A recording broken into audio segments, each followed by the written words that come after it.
No reason for Nnamdi Kanu's continued detention, says Peter Obi. The presidential candidate of the Labour Party in the 2023 general elections, Peter Obi, has called on President Bola Tinubu to release the detained leader of the indigenous people of Biafra, Nnamdi Kanu, and other freedom fighters in detention. Obi said there was no reason for the continuous detention of the IPOB leader, especially as the courts of the land have freed him. The former Anambra State governor made this call when he spoke to journalists on Saturday in Onitsha, Anambra State, while also calling on leaders to double their efforts in tackling insecurity, saying that if nothing was done, the country may slide into a failed nation. Obi, who also spoke on other issues, said, "I don't see any reason for his continuous detention, especially as the courts have granted him bail. The government must obey the court. The rule of law is an intricate asset that we must cherish and live with. I use this opportunity to plead with the federal government to ensure that all those who are in similar conditions are released and discussed. We are in a democracy, and we should not be doing things that are arbitrary and not within the law." He lamented the increasing insecurity in the country, saying that Nigeria was gradually becoming a failed state if nothing was done urgently to salvage the situation. He said, "The primary work of government is the security of lives and property. It is the foundation on which people can live in any nation because no one can stay in an insecure place.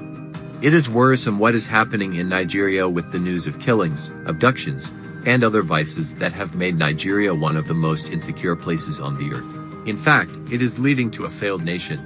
I commend the government for their efforts so far, but there is a need to do more, and all leaders must come together to join hands and fight this. In the Southeast, there is a need for the governors to come together to be able to tackle it. Even in economic agenda, I want to see the Southeast governors work closely more.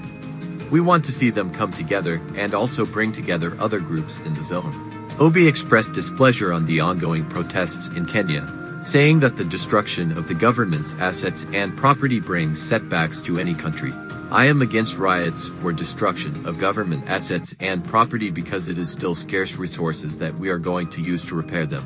But I'm not against peaceful protests. Peaceful protest is allowed, but it must be for a reason and not the personal interest of some people to satisfy a particular interest. It must be properly articulated and properly directed. I recall when people said they were protesting police brutality, and I said to them, no, let's rather deal with the leadership. If we have good leaders, their agents can't be bad. The problem is leadership. If the leaders are competent, have the capacity and do the right thing, their agents will follow their examples.